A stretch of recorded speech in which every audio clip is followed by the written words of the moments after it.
Well, they took a bunch out. I don't know, Full circle, that makes sense. So I'm still just waiting for this rain to let up because it's raining pretty good right now. What else? On that same note, so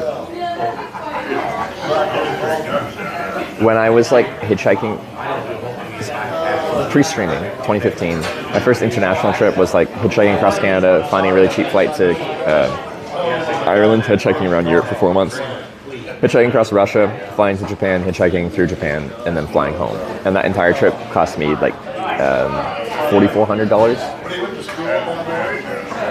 And I think that was Canadian. I forget if I already converted that or not. This was a long time ago now. I just remember the number 4,400. I forget if I was converted to Canadian or US dollars for a more like currency people would understand.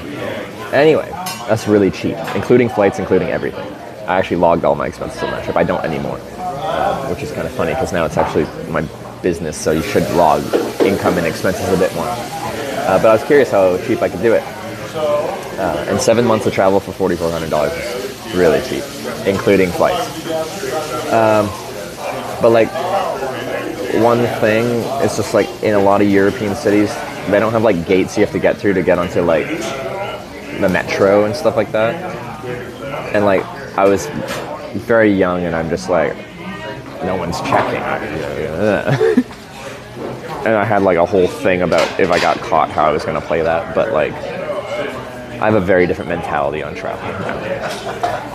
Especially public transportation. If I use public transportation, I'm very happily support the use of public transportation and am very happy to pay for it.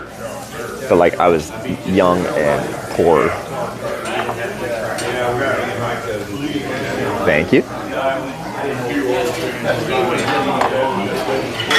And then when I went to Russia, I said I would never do that in Russia. I wouldn't do the whole like just riding on a train and like hoping for the best thing. But my very first day in Russia, I caught a ride from near the Latvian-Russian border to Moscow with a commercial truck driver. And he dropped me off in the outskirts of Moscow. And then I'm like, okay, I need to get into Moscow. And there's like a commuter like metro train that goes in there,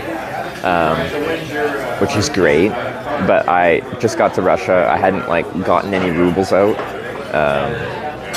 And I went to the ticket booth to try to get like a local commuter ticket from the outskirts of Moscow to central Moscow.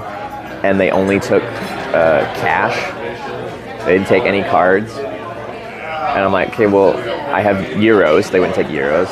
They would only take rubles. And I didn't have any. And I walked around the area and I couldn't find any ATMs or any shops that would take my card and somehow give me cash back or anything like that. So I'm like, well, I don't really have any options here. So there wasn't any, like, again, no gates or anything like that. So I'm like, okay, I'll just get on the train and hope for the best. And I'm like, I told myself I would never do this in Russia. And literally my first day in Russia, here I am on the train in Russia without a ticket.